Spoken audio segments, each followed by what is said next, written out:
from day 33, I think. My CDT 2025 through hike.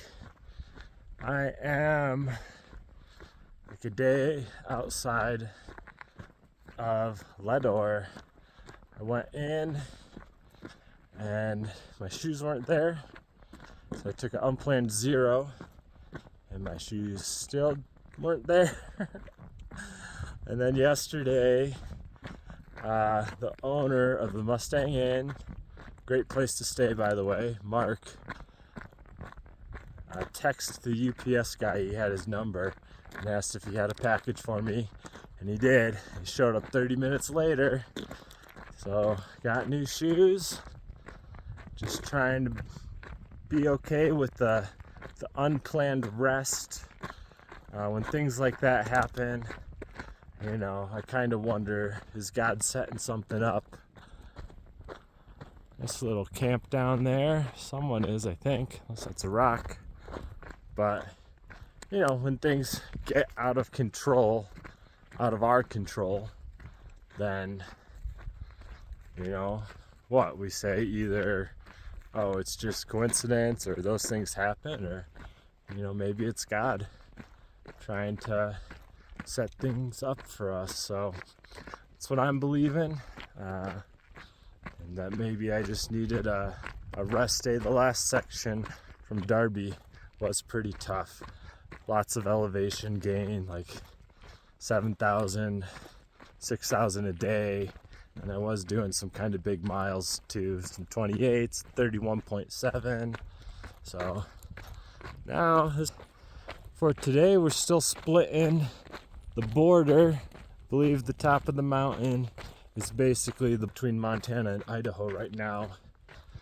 From Leadore, it's about 100 miles to Lima, and then I think, not sure, 100 more miles to the next place, and pretty close to Yellowstone and Wyoming, so that's exciting. I was happy, so take me back to California, please.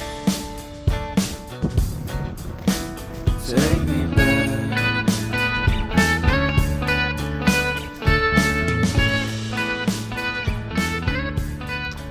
Just saw lightning right over there.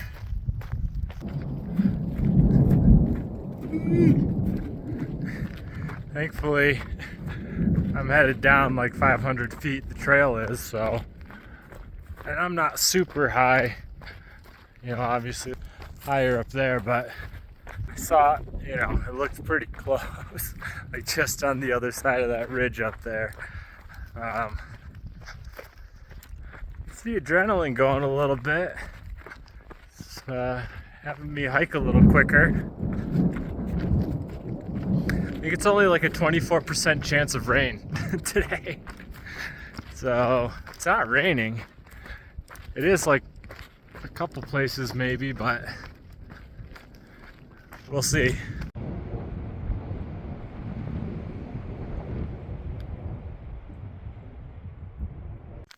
So I just ran and hid in these trees.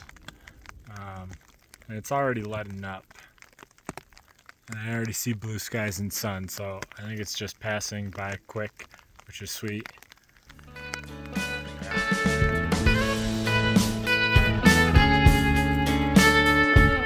Take me back to that time. One good friend was in my... It was cold this morning. My quilt, like half of it was pretty soaked. Just condensation.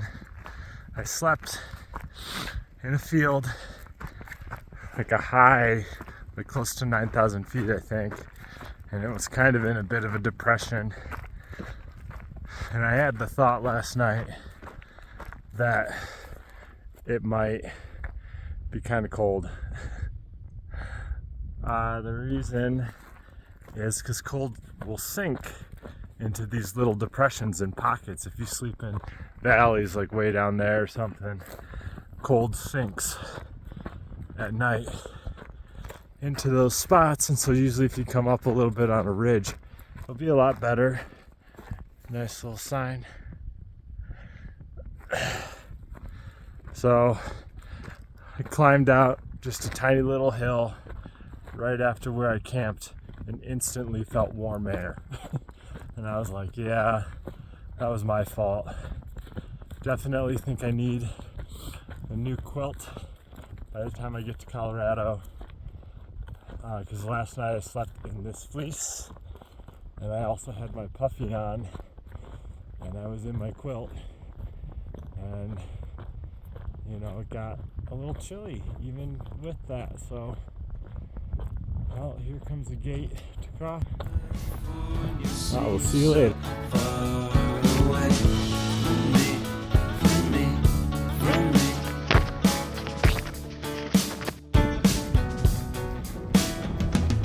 Made my first album. It came out the same day as Kanye's. I made my best single. Came out and felt It's pretty windy. Like leaning into the wind to walk straight.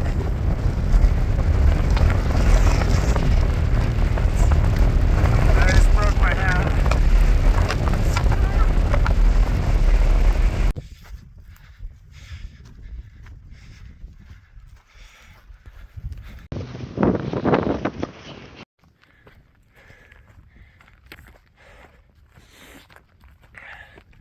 So the plan is to go into Lima today. You have to either hitch on a highway, which my buddy Mugwort got picked up by the sheriff last year.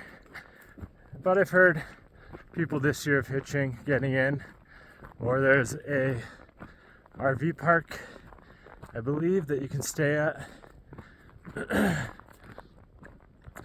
$40 one way.